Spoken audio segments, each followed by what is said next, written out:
tentu lebih unggul yang B ya, mendukung. Kalau hanya setuju,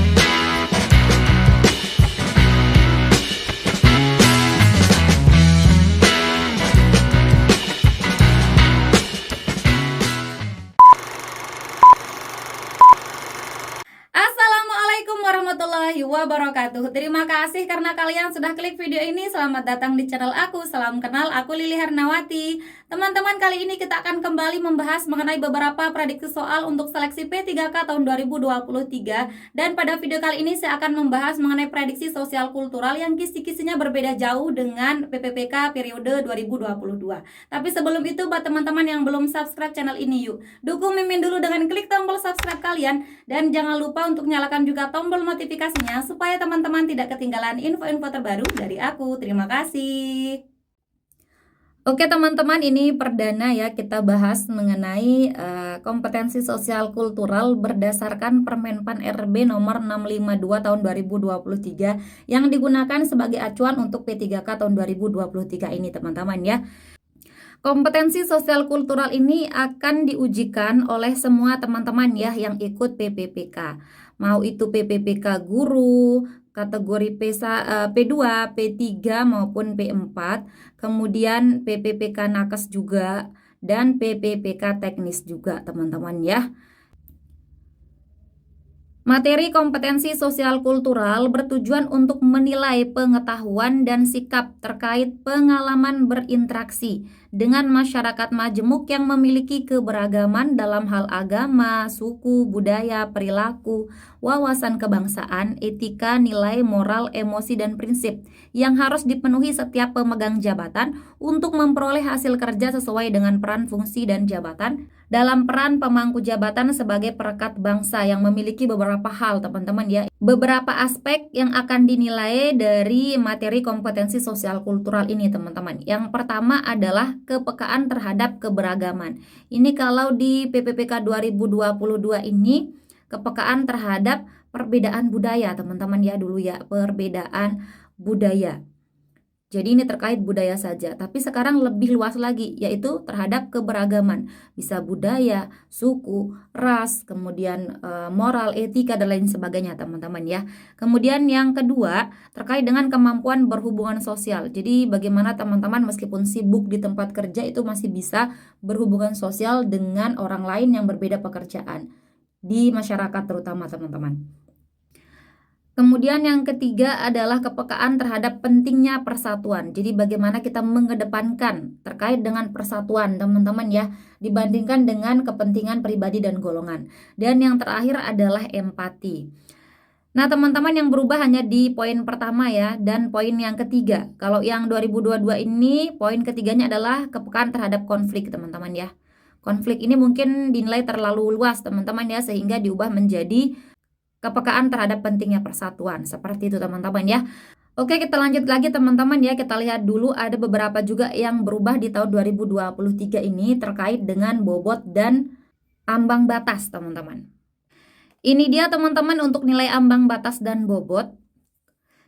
Jadi tes yang pertama adalah kompetensi teknis, ini pasti diujikan teman-teman ya. Kalau teman-teman kita yang guru P2, P3 itu ada kompetensi teknis penilaian kinerja sederhana atau mungkin lebih dikenal dengan observasi. Ya teman-teman ya. Kalau yang selainnya P4, teknis, PPPK, nakes itu akan dites mengenai kompetensi teknis terkait dengan jabatannya atau terkait dengan formasi yang dilamar. Kalau misalkan teman-teman mau lamar tentang arsiparis teman-teman ya, maka teman-teman belajar tentang kearsipan gitu. Kalau teman-teman mau yang misalkan guru Kemenak ini mau daftar terkait dengan guru matematika, mungkin teman-teman harus belajar mengenai pedagogik gitu teman-teman. Ya, pokoknya terkait dengan jabatan atau formasi yang teman-teman lamar nanti. Ini soalnya ada 90, kemudian pilihan gandanya ada 5, A, B, C, D, E teman-teman ya. Poin benar dapat 5, poin salah dapat 0. Gitu teman-teman. Nah, untuk ambang batasnya terlampir di video saya sebelumnya teman-teman ya. Nanti kalau misalkan memungkinkan saya akan lampirkan juga di video ini teman-teman.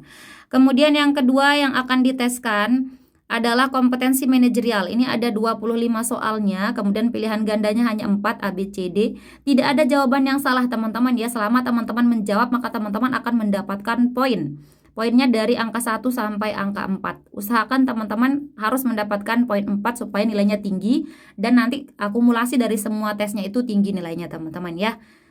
Jangan sampai teman-teman tidak menjawab. Kemudian yang ketiga terkait dengan kompetensi sosial kultural yang akan kita bahas di video ini teman-teman ya. Ini ada 20 soalnya dan pilihan gandanya ada 4 juga. Jadi poin terendahnya 1, poin paling tinggi 4. Kalau tahun sebelumnya ini sosial kultural itu ada 5 pilihannya teman-teman ya.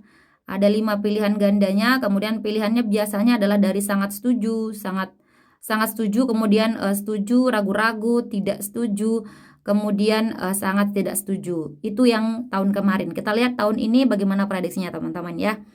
Nah, untuk yang 3 ini teman-teman, teknis, manajerial, sosial kultural, satu waktunya. Jadi sekali buka komputer, teman-teman punya waktu 120 menit untuk menyelesaikan 3 kompetensi ini untuk teman-teman yang umum ya, pelamar umum. Kalau yang disabilitas itu waktunya 150 menit teman-teman ya, lebih tinggi. Kemudian untuk passing grade, kompetensi manajerial dan sosial kultural ini digabung teman-teman ya.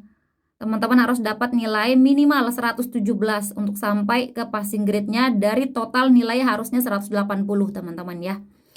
Kemudian setelah teman-teman menyelesaikan 3 seleksi ini, 1, 2, 3 ini, teman-teman akan langsung dihadapkan ke soal wawancara. Ini berbeda sendiri ya, berbeda sendiri. Kalau yang 3 ini bisa teman-teman acak. Yang 3, kompetensi teknis, manajerial, sosial kultural bisa diacak nomornya. Kalau yang wawancara ini berdiri sendiri. Gitu ya. Ada 10 butir soalnya, kemudian pilihan gandanya A, B, C, D, poinnya itu terendah 1, paling tinggi itu 4 teman-teman ya, sama dengan yang sebelumnya. Ini waktu teman-teman 10 menit, jadi teman-teman memiliki waktu maksimal 1 menit untuk satu soal teman-teman ya. Kalau teman-teman kita yang disabilitas itu waktunya 15 menit teman-teman. Untuk passing grade wawancara adalah 24, dari total yang seharusnya teman-teman dapat adalah 40 teman-teman. Oke, clear teman-teman ya. Teman-teman bisa pahami terkait yang ini, silahkan di screenshot juga boleh. Kita lanjut ke contoh soal yang pertama. Yang pertama terkait kepekaan terhadap keberagaman. Anda dan keluarga tinggal di sebuah perumahan elit. Anak-anak Anda bersekolah di sekolah internasional. Anak Anda memiliki banyak teman yang berasal dari latar belakang budaya, suku, bahasa, dan warna kulit yang berbeda. A. Saya menyetujui anak saya untuk berteman dengan siapapun. B. Saya mendukung anak saya terbuka pada pertemanannya. C. Saya senang anak saya mampu bergaul dengan siapapun. Atau yang D, saya khawatir ia akan terpengaruh dengan pergaulan yang tidak baik. Silahkan coba teman-teman pause dan coba dijawab. Jika sudah, kita akan jawab bersama teman-teman ya. Ini terkait dengan bagaimana kita terbuka terhadap keberagaman di Indonesia teman-teman. Inti kalimatnya ada di kalimat terakhir biasanya teman-teman ya. Anak Anda memiliki banyak teman yang berasal dari latar belakang budaya, suku, bahasa, dan warna kulit yang berbeda. A. Saya menyetujui. Setuju saja apakah cukup? Kita lihat yang lainnya. Saya mendukung anak saya terbuka pada pertemanannya. Mana lebih unggul kalimatnya? Menyetujui atau mendukung? Tentu lebih unggul yang B ya, mendukung. Kalau hanya setuju, tidak ada tindakan lebihnya teman-teman ya. Kalau mendukung Anda memiliki tindakan lebih. Jadi yang A kita eliminasi. Kemudian yang C, saya senang anak saya mampu bergaul. Ini juga positif kalimatnya, tapi senang saja juga tidak cukup. Lebih tinggi kalimat mendukung. Karena kalau mendukung Anda punya tindakan lebih ya teman-teman ya. Jadi yang C kita eliminasi. Kemudian yang D, saya khawatir ia akan terpengaruh dengan nah ini kalau khawatir terhadap akan terpengaruh pada pergaulan, ini kalimatnya negatif teman-teman ya. Kalau negatif nggak usah dipilih. So jawaban yang paling tepat di sini yang B ya, yang memiliki poin 4 teman-teman. Kita lanjut ke soal yang nomor 2. Kemampuan berhubungan sosial. Anda adalah orang terpandang di desa tempat tinggal Anda. Anda menyapa semua orang yang berpapasan dengan Anda di desa tersebut meski Anda tidak mengenalnya. Jawabannya apa teman-teman? Sangat setuju, setuju, tidak setuju, atau sangat tidak setuju? Kalau di PPPK tahun 2023 ini rata-rata soalnya seperti ini pilihan gandanya teman-teman ya. Tapi di sini ada ragu-ragunya karena ada 5 pilihan ganda di sana teman-teman. Nah, kemungkinan seperti ini bisa saja ada teman-teman ya di PPK tahun 2023 ini. Jadi kita untuk berjaga-jaga tetap harus mempelajari ini juga. Kita akan lihat inti kalimatnya teman-teman ya. Kalau kalimatnya positif, maka jawaban yang paling tinggi poinnya adalah yang A. Kalau kalimatnya negatif, maka yang paling tinggi poinnya adalah yang D teman-teman. Kita lihat di sini ya, Anda menyapa semua orang yang berpapasan dengan Anda di desa tersebut meski Anda tidak mengenalnya. Itu adalah sesuatu yang baik ya, karena Anda ramah. Gitu. Jadi karena ini positif, jawaban paling tinggi ada di A teman-teman ya, poinnya 4, kemudian B3, C2, D1 teman-teman. Hai teman-teman, buat teman-teman yang mau ikut bimbingan belajar dari aku, kita akan bahas mengenai manajerial sosial kultural dan wawancara berlaku untuk semua formasi teman-teman. Teman-teman gak perlu khawatir karena ada banyak keuntungan yang bisa teman-teman dapatkan. Yang pertama adalah tentu saja harganya terjangkau, kemudian ada PDF hasil pembelajaran teman-teman, ada juga video pembelajaran, dan ada post-test dan pretest di setiap pertemuannya. Jadi buat teman-teman yang tertarik, mumpung masih ada harga diskon, silahkan DM aku di IG ya. Terima kasih teman-teman, semoga sukses. Oke, kita lanjut ke soal yang nomor 3. Ria mendengar kabar bahwa tetangganya adalah orang yang pelit dan tidak mau berbagi meski pada saudara sendiri. Kabar tersebut ia dengar dari salah satu warga kampung sebelah. Ria adalah orang yang jujur dan suka menyambung silaturahmi. Ria mengetahui bahwa tetangganya tidaklah pelit. Jika Anda adalah Ria, maka A. Kabar buruk tidak seharusnya ditanggapi dengan kabar buruk juga. B. Saya memberitahu tetangga saya dengan jujur agar ia bisa melakukan protes pada warga sebelah. C. Saya membuktikan bahwa kabar tersebut tidak benar. Atau D. Itu hanya kabar yang kebenarannya tidak bisa dipertanggungjawabkan. Silahkan teman-teman coba pause dan coba dijawab teman-teman ya. Jika sudah, kita akan jawab bersama. Di sini kita lihat Ria mengetahui bahwa tetangganya tidaklah pelit. Tapi dia mendengar bahwa tetangganya ini orang yang pelit. Gitu ya kabarnya. Nah, kita lihat di sini kabar buruk tidak seharusnya ditanggapi dengan kabar buruk juga. Ini benar positif, tapi ini hanya pendapat. Kita lihat yang lain dulu teman-teman. B. Saya memberitahu tetangga saya dengan jujur agar ia bisa melakukan protes pada warga sebelah. Ini kalau teman-teman memberitahukan kepada tetangga, ini pasti dia akan marah teman-teman ya. Biasanya mereka akan marah karena digunjingkan gitu teman-teman. Nah, kemudian agar ia melakukan protes pada warga sebelah. Ini akan mengakibatkan apa? Keributan, teman-teman ya. Jadi ini meskipun katanya jujur, ini tidak tepat teman-teman tindakannya. Apalagi ini hanya kabar yang Anda dengar, teman-teman. Kemudian yang C, saya membuktikan bahwa kabar tersebut tidaklah benar. Kalau Anda membuktikan, ini adalah tindakan. Tindakan apa? Tindakan yang positif. Caranya bisa berbagai hal. Bisa jadi Anda meminta sesuatu, kemudian dia tidak menolak, dan lain sebagainya ya. Jadi ini positif ya. Yang A kita eliminasi, B juga kita eliminasi. Kemudian yang D itu hanya kabar yang kebenarannya tidak bisa dipertanggungjawabkan. Ini benar juga, tapi ini hanya pendapat, bukan tindakan. So, yang paling tepat jawabannya adalah yang C, teman-teman ya, poinnya 4. Oke, kita next ke soal yang nomor 4. Ini terkait empati teman-teman ya. Seseorang telah pindah ke komplek perumahan kami. Jarak rumahnya cukup dekat dengan rumah saya. Saya mendengar bahwa ia sudah berkepala 4 dan tinggal sebatang kara. Ia masih mampu mencari nafkah sendiri dan menghidupi dirinya dengan layak. A. Saya sesekali menyapanya ke rumahnya. B. Saya akan mengunjunginya jika ada waktu luang. C. Saya menitipkan sarapan untuknya. Atau yang D. Saling mengunjungi dan menjalin silaturahmi adalah perbuatan baik yang harus dipertahankan. Oke teman-teman, kita akan jawab bersama teman-teman ya. Di sini rumah Anda tidak jauh. Mana dia rumahnya cukup dekat dengan rumah saya. Saya sesekali menyapanya ke rumahnya. Ini tindakan yang positif ya, karena dia sudah tinggal sebatang kara teman-teman. Kemudian saya akan mengunjunginya jika ada waktu luang. Ini juga bagus teman-teman ya, positif.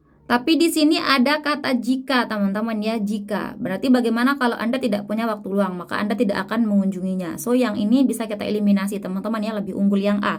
Kemudian yang C, saya menitipkan sarapan untuknya. Apakah sarapan dibutuhkan oleh dia, teman-teman ya? Ia masih mampu mencari nafkah sendiri, teman-teman ya, dan menghidupi dirinya dengan layak, teman-teman ya. Jadi mungkin dia tidak membutuhkan sarapan dari Anda, tapi lebih kepada Anda mengunjunginya atau menyapanya, teman-teman ya. Jadi yang ini tidak tepat, teman-teman.